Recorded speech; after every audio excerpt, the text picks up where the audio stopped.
எழில் கொஞ்சும் திருவையாறு எங்கள் கனவு எங்கள் இலக்கு என்று திருவையாறு சட்டமன்ற தொகுதியின் ஒவ்வொரு பகுதிகளாக நாம் பிரித்து அந்தந்த பகுதியில் உள்ள சிக்கல்களும் அதற்கு நாம் தமிழர் கட்சியினுடைய வேட்பாளராக களமிறங்குகின்ற நாம கொடுக்கின்ற தீர்வுகளும் என்பதன் அடிப்படையில் இப்போதைக்கு போதலூர் கட்சி மாவட்டம், அந்த கட்சி மாவட்டத்தை சுற்றிலும் உள்ள ஊராட்சிகள், அந்த ஊராட்சிகளில் உள்ள சிக்கல்கள், அதற்கு நாம் கொடுக்கின்ற தீர்வுகள் என்பதை தான் நாம் பார்க்க இருக்கிறோம். இப்போ இந்த பேச்சினுடைய பின்பலத்தில் நீங்கள் பார்க்குறீங்க, ஒரு எழில் கொஞ்சம் நகரம், இன்னும் சொல்லப்போனால் நகரம் என்கின்ற கட்டமைப்போடு இருக்க வேண்டியது. ஏன்னா இந்த திருவையாறு சட்டமன்ற தொகுதியில் 2 தாலுகா அலுவலகங்கள், ஒன்று திருவையாறு தாலுகா, இன்னொன்று போதலூர் தாலுகா. அந்த அளவுக்கு தாலுகா என்ற அளவிற்கு ஒரு பெரிய நிலப்பரப்புகளுக்கு நடுவே அமைந்திருக்கிறது தான் இந்த போதலூர் கட்சி மாவட்டம்.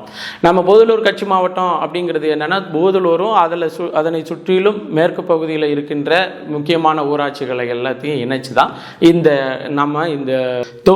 தொகுதியில் முக்கியமான பகுதியாக கருதி அதற்கான சிக்கலெல்லாம் என்ன, அதற்கான தீர்வுகள் என்னென்ன அப்படின்னு நம்ம பார்க்குறோம். குறிப்பாக பார்த்தீங்கன்னா, எல்லா பக்கட்டும் வயல்வெளிகள் நிறைந்த ஒரு திருவையாறு சட்டமன்ற தொகுதியில் போதலூரில் ஓடி வருகின்ற அந்த கல்லெண்ணெய் கால்வாய், நாம் அங்கே ஊரில் புதாறுன்னு சொல்லுவோம். அதை அத்தர் காட்டன் கல்லெண்ணெயிலிருந்து பாசனத்திற்காக அவருடைய காலத்தில் போடப்பட்ட அந்த இது கல்லெண்ணெய் கால்வாய் என்று பதிவுகள் இருக்கு. ஆனால் நாம புதாறு அப்படின்னு சொல்லுவோம். அந்த புதாறு அப்படின்னு சொல்லக்கூடிய புதாற்றினுடைய தெற்கு பக்கத்து வர வர வர வர ஆற்று பாசன பகுதிகள் வற்று போய் குளத்து பாசன பகுதிகள் மிகுதியாகும். அதே போல புதாரினுடைய வடக்கு கரையிலிருந்து வடக்கு நோக்கி போக போக காவிரியினுடைய எழில் கொஞ்சம் பங்களிப்பாக பசுமையான நிலங்கள்லாம் இருக்கும். அப்போ போதலூருக்கு தெற்கே ஓரளவு வறட்சியான நிலங்களை பார்ப்பதற்கு முடியும். போதலூருக்கு வடக்கே எல்லாமே பசுமையான வெளிகளாக பார்க்க முடியும். இப்போ இந்த புதுமை நான் சொல்கிறேன் இல்லையா, கல்லெண்ணெய் கால்வாய், அர்தர் காட்டன் காலத்தில் கட்டப்பட்ட கல்லெண்ணெய் கால்வாய், இது ஒரு ஆற்று பாசனத்திற்கு மட்டுமல்ல, அங்கிட்டு இருக்கிற அந்த பகுதியில் இருக்கின்ற, அதற்கு தெற்கு பகுதியில் இருக்கின்ற பல்வேறு மக்களினுடைய குடிநீர் பிரச்சனையை தீர்க்கக்கூடிய நிலத்தடி நீரினுடைய முக்கிய மூலமாகவும் இருந்து வந்தது அப்படின்னு. அது என்ன இருந்து வந்தது இப்போ இருக்கா அப்படின்னு சொன்னால் இப்போ இல்லை அப்படிங்கிறது தான் அதனோட பொருள்.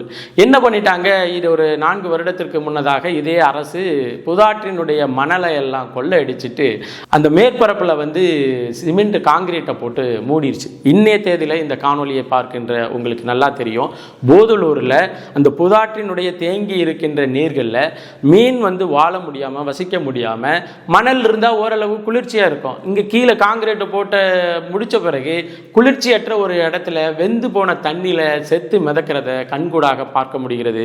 அண்மையில் ஒரு வாரத்திற்கு முன்னாடி கூட அந்த புதாற்றினுடைய எல்லா நீர்த்தேக்கங்களிலும் பெரிய பெரிய மீன்கள் செத்து மிதந்தது. இப்போ நாம் என்ன பண்ணுறோம்னா, எழில் கொஞ்சம் திருவையாறு அப்படிங்கிறதுல இதுவும் இருக்கு. ஒரு ஆறு அதனுடைய இயல்பை மீறி நடந்து கொள்கிறது என்றால் அந்த ஆற்றில் இவர்கள் இயல்பை மீறிய ஒன்றை செய்திருக்கிறார்கள் என்று அர்த்தம். ஆற்றின் இயல்பு தண்ணி ஓடுகின்ற பொழுது அந்த தண்ணியை ஓட விடுவதும், ஓடுகின்ற பொழுதே அந்த தண்ணியை குறிப்பிட்ட அளவை உள்ளே இழுத்து வைத்துக்கொண்டு அந்த நிலத்தடி நீரை உயர்த்துவதும் தான், அதுதான் ஆற்றின் பங்கு.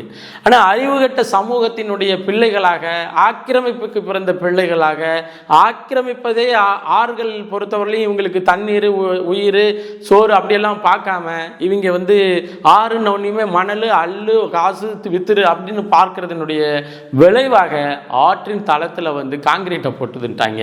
அதை நாம் சரி செய்ய போகிறோம்.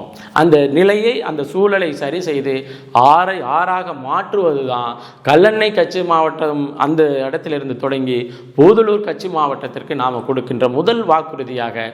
ஏற்பாடு பட்டாலும் சரி, சிமெண்ட் தரையை பேத்துனாலும் போடுவோம், சிமெண்ட் தரை இருக்கக்கூடாது, ஆற்றில் சிமெண்ட் தரை இருக்கக்கூடாது, அவ்வளோதான். அது அரசுக்கு எதிரான. இது என்னடா தேர்தலில் நிற்கிற ஒருத்தன் அரசுக்கு எதிராக வாக்குறுதி கொடுக்குறான்னா, ஆமாம், தேர்தலில் நிற்கிறவன் அந்த மண்ணின் மக்களினுடைய நலனத்துக்காக போராடுவானே தவிர ஏதோ ஒரு ஆக்கிரமிப்பாளர்கள் ஒரு காலத்தில் ஆக்கிரமித்து வச்சுட்டாருங்கன்னு விட்டுட்டுலாம் போக முடியாது. உறுதியாக கல்லெண்ணெய் கால்வாயினுடைய காங்கிரீட் தளங்களை நாம் சூழலுக்கு ஏற்றவாறு மாற்றி அமைப்பதற்கு முதல் தேர்தல் வாக்குறுதியாக நம்ம கொடுக்குறோம். அடுத்தது இரண்டாவதாக போதலூர் அப்படிங்கிறது ரொம்ப காலம் நீங்கள் பார்த்தீங்கன்னா இந்த திருவையாறு சட்டமன்ற தொகுதியில் ஒரு கல்லூரி கூட இருக்காது. நீங்கள் கல்லணையில் தொடங்கி அங்கே எங்கே வேணாலும் கல்லூரியே இருக்காது. அப்படி கல்லூரியே இல்லாத காலகட்டத்தில் ஒரு கல்லூரி வந்து சாங்ஷன் வந்துச்சு. என்னடா கல்லூரி சாங்ஷன் வந்துருச்சு, கல்லூரி வரப்போகுது, திருவையாறு சட்டமன்ற தொகுதியில் பூதலூர் பக்கத்து வரப்போகுது அப்படின்னு நம்ம இருக்கும் பொழுது என்ன நடந்துச்சு, கல்லூரி வந்துச்சு, கல்லூரிக்கான ஆர்டர் வந்துச்சு, கல்லூரி கட்டுவதற்கான கட்டிட அமைப்பு முறைகள் இல்லை. ஏற்கனவே பாலடைந்த நிலையில் இதுக்கு மேலே இதில் வந்து கோப்புகளை வைத்து பணி செய்ய முடியாது என்று பழைய யூனியன் ஆஃபீஸ் இருக்குல்ல, யூனியன் ஆஃபீஸ் தாலுகா அலுவலகம், அதை வந்து புது கட்டடம் கட்டி புது கட்டடத்துக்கு மாற்றினாங்க. இந்த கல்லூரி வந்தவுடனே பழைய யூனியன் ஆஃபீஸை கொண்டுட்டு போய் கல்லூரியாக மாற்றி இப்போ அந்த கல்லூரியை அதில் தான் இருக்குது. இப்போ அதன் பிறகு ரொம்ப அழுத்தம் அப்படின்னு சொல்லிட்டு மோசஸ்புரத்தில், திருக்காட்டுப்பள்ளி போகிற வழியில் மோசஸ்புரத்தில் வந்து புதிய கட்டிடங்கள் கட்டப்பட்டு கொண்டிருக்கின்றன. ஆனால் ஆமை வேகத்தில் கட்டட வேலைப்பாடுகள் நடந்து கொண்டிருக்கின்றன. அப்போ அந்த வந்து இந்த கல்லூரி இப்போ எனக்கு தெரிஞ்சு என்னுடைய உறவுக்கார மகன், என்னுடைய சொந்த தங்கை மகன் வந்து அந்த கல்லூரியில் போய் சேர்ந்து படிக்கும் பொழுது அவன் இப்போ டிகிரி முடிச்சுட்டான். இன்னும் கல்லூரி வந்து கட்டிடங்களில் நடக்கலை அப்படிங்கிற நிலையை நம்மளால் பார்க்க முடிகிறது. இந்த ஆமை வேகத்தில் நடைபெறுகின்ற இந்த வேலை திட்டத்தை, இந்த கல்லூரி வேலை திட்டத்தை விரைந்து முடித்து புதிய கட்டடங்களுக்கு மாணவர்களையும் கல்லூரியையும் இடமாற்ற வேண்டிய அந்த செயல்பாடுகளுக்கு நம்ம முன்னுரிமை கொடுத்து நம்ம தேர்தல் வாக்குறுதிகளில் ஒன்றா நம்ம கொடுக்குறோம்.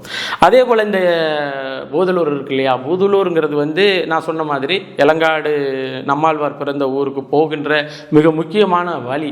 இன்னும் சொல்லப்போனால் சுற்றிலும் வந்து விவசாய நிலங்களை கொண்ட ஒரு பகுதி. அப்போது ஒட்டுமொத்தமாக விவசாய நிலங்கள் மட்டுமே 90% ஆக்கிரமித்து இருக்கின்ற, 95% ஆக்கிரமித்து இருக்கின்ற ஒரு தொகுதியில் அந்த நிலமும் வளமும் சார்ந்த படிப்பை படிப்பதற்கு ஒரு வேளாண் கல்லூரி கூட இல்லை அப்படிங்கிறது வந்து மிகப்பெரிய குறையாக நான் பார்க்குறேன். அது வந்து ஒரு அடக்குமுறையாகவும் பார்க்குறேன். ஏன்னா வேளாண் கல்லூரி வந்து இருக்கிற இடத்துல வேளாண்மை செய்கிறாங்களே, இவங்க வந்து வேளாண் கல்லூரியை கட்டிட்டு அதை சுற்றிலும் வேளாண்மை செய்யணும்னு நினைக்கிறாங்க. ஆனால் வேளாண்மை செய்கிற இடத்துல தான் அந்த கல்லூரி இருக்கணும் அப்படிங்கிறத யாரும் நினைக்க மாட்டேங்கிறாங்க. அதனால் என்னுடைய நாம் தமிழர் கட்சியினுடைய வேட்பாளராக களம் காணுகின்ற என்னுடைய தேர்தல் வாக்குறுதியில் ஒன்று, திருவையாறு சட்டமன்ற தொகுதிக்கு உட்பட்ட பூதலூர் தாலுகாவிற்கு ஐயா நம்மாழ்வார், இயற்கை வேளாண் விஞ்ஞானி நம்மாழ்வார் அவர்களினுடைய பெயரில் வேளாண் பல்கலைக்கழகத்தினுடைய கீழே செயல்படுகின்ற ஒரு வேளாண் கல்லூரியை கொண்டு வருவது மிக முக்கியமான கோரிக்கைகளில் ஒரு கோரிக்கையாக நான் முன்வைக்கிறேன். அப்போ நம்மாழ்வார் அவர்கள் இது ஒரு கோரிக்கை. அதே போல் நம்மாழ்வார் அவர்களினுடைய பெயரில் பூதலூரில் ஒரு கல்லூரி இருக்கும் பொழுது நம்மாழ்வாரின் சிலையும் பூதலூரில் இருக்கணும். நீங்கள் திருக்காட்டுப்பள்ளி இங்கிட்ட வந்து சித்திரக்குடி, அங்கிட்ட வந்து அயனாபுரம் பெரிய அந்த 4 ரோடு இருக்கு இல்லையா, அந்த ரோடினுடைய மையத்தில் நம்மாழ்வார் அவர்களினுடைய ஆளுயர சிலையை நிறுவுவதற்கு நாம் வந்து பாடுபடுவோம். நான் பாடுபடுவேன் உறுதியாக. ஐயா நம்மாழ்வார் அவர்களினுடைய சிலை அந்த இடத்தில் நிறுவப்படும். அதையும் நம்மளுடைய தேர்தல் வாக்குறுதிகளில் ஒன்றாக நம்ம கொடுக்குறோம். இன்னொன்று பார்த்தீங்கன்னா, பூதலூர்லேருந்து இப்போ எனக்கு மிகப்பெரிய வருத்தம் என்னன்னா, இவங்க ஆறுகளாக வைக்காட்டினா கூட பரவாயில்ல, ஆறுகளை சுற்றிலும் இவங்க என்ன பண்ணி வச்சிருக்கிறாங்க அப்படின்னு சொன்னால் ஒயின் ஷாப்பை திறந்து வச்சிருக்கிறாங்க அப்படிங்கிறது தான். நீங்கள் பூதலூர்லேருந்து வடக்கு நோக்கி போயிருந்தீங்கன்னா வெண்ணமங்கலம் வரும். வெண்ணமங்கலத்துக்கும் போதூருக்கும் இடையில வெண்ணாறு ஓடிக்கிட்டு இருக்கு. வெண்ணமங்கலம் என்ற பெயரை அது வெண்ணாற்றங்கரையில் அமைந்திருக்கிறதுனால வெண்ணமங்கலம்னு பேர் வந்துச்சு. அப்போ வெண்ணாற்றங்கரையினுடைய அந்த வெண்ணாற்றினுடைய தெற்கு கரை பக்கத்து நீங்கள் வந்து ஒரு டாஸ்மார்க்கை நடத்திக்கிட்டு இருக்காங்க. என்னடான்னு பார்த்தா, நீங்கள் அங்கேருந்து திருக்காட்டுப்பள்ளியிலேருந்து பூதலூருக்கு வரும் பொழுது அந்த ஆற்றினுடைய பாலத்தை கடந்த பிறகு ஒரு வேகத்தடை, 2வது வேகத்தடை, 3வது வேகத்தடை வரும். மக்கள் மேலே இவ்வளோ கரிசனத்தோடு இருக்கிறாங்க, ஒரு இடத்துல 3 வேகத்தடையை வச்சு மக்களின் உயிரை பாதுகாக்கிறாங்க அப்படின்னு நினச்சிங்கன்னா அது முழுக்க தவறு. அது குடிக்க போகிறவன் வந்து கீழே விழுந்துடக்கூடாது, அல்லது அந்த வெண்ணாற்றில் வந்து தெற்கு கரையில் இருக்கின்ற அந்த ஒயின் ஷாப்பில் குடிச்சிட்டு வர்றவனை இங்கேருந்து போகிறவன் அடிச்சிடக்கூடாது என்பதன் அடிப்படையில் 1 இல்லைங்க 2 இல்லைங்க 3 வேகத்தடையை நிறுவியிருக்காங்க. அப்போ நீ 3 வேகத்தடையை நிறுவுவதற்கு பதிலாக 6 என்கின்ற நமது பண்பாட்டினுடைய படிமமாக இருக்கின்ற ஆற்றின் கரையில் போய் டாஸ்மார்க்கை வைக்கிறத நீக்கிட்டீங்கன்னா அந்த வேலையே இல்லை.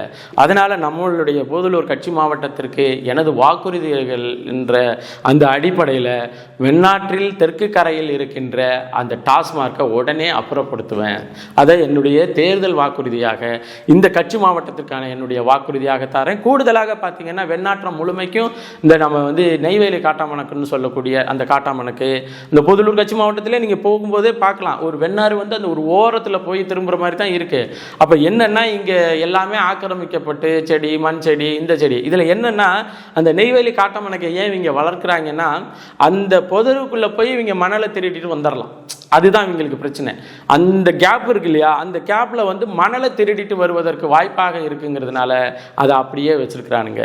அப்படி தான் நம்ம இந்த இதை பார்க்குறோம். இதை வந்து அந்த நெய்வேலி காட்டாமணக்கு, வேலிக்கருவை இது எல்லாத்தையும் அப்புறப்படுத்தி, அதாவது வெண்ணி போருனுடைய ஞாபகமாக அந்த பேருக்கு வெண்ணாறு என்று பேர் வைத்ததாக சொல்லப்படுகிறது. அது உண்மையாக என்னன்னு எனக்கு தெரியல.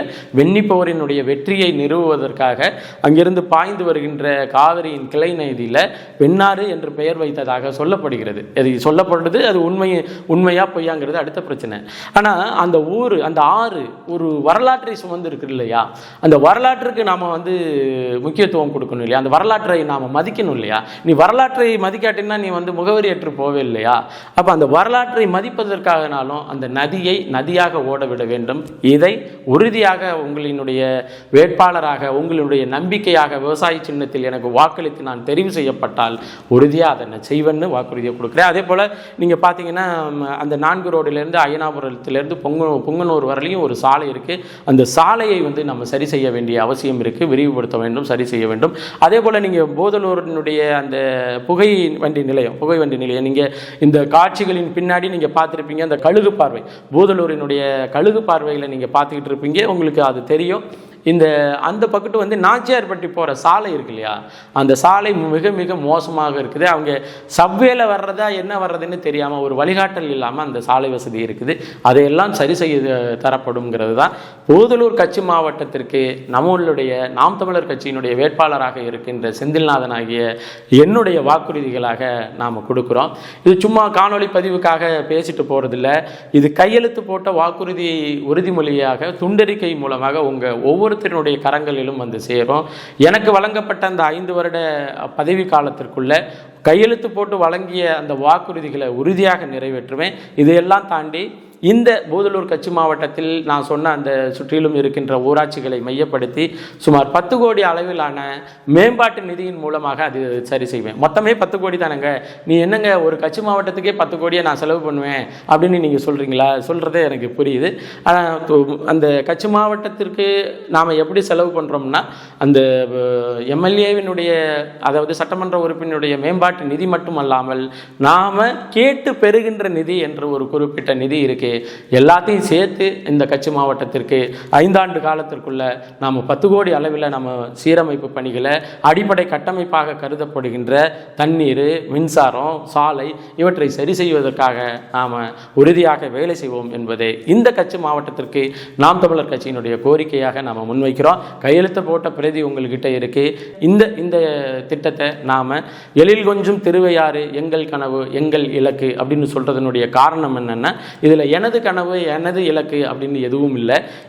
எனது அப்படின்றதுனா அது தனியாக போயிடும். நீங்கள் எல்லாம் ஒன்று சேர்ந்து வாக்கு செலுத்தி என்னை வெல்ல வைத்தால், நாம் எல்லாம் ஒன்றா சேர்ந்து நான் செய்கின்ற ஒவ்வொரு வேலைகள்லையும் நாம் எல்லாருடைய கவனமும் எல்லாருடைய பயனும் இருக்கும் என்பதை நினைவு கூறுவதற்கு தான் எழில் கொஞ்சம் திருவையாறு எங்கள் கனவு எங்கள் இலக்கு அப்படிங்கிறத நாம் பதிவு செய்கிறோம்.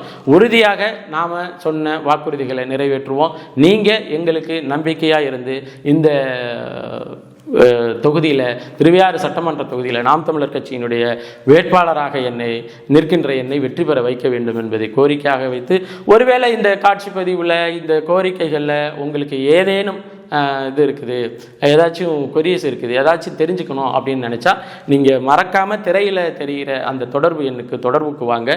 உறுதியாக உங்களுடைய அனைத்து சந்தேகங்களையும் விளக்குகின்ற தேவையும் பொறுப்பும் கடமையும் எனக்கு இருக்குது என்பதை பதிவு செய்து அடுத்து மற்றொரு காணொலி பதிவில் இணைவோம். நன்றி, வணக்கம். விவசாய சின்னத்திற்கு வாக்களிப்போம், வருங்கால தலைமுறைக்கு வாழ்வளிப்போம்.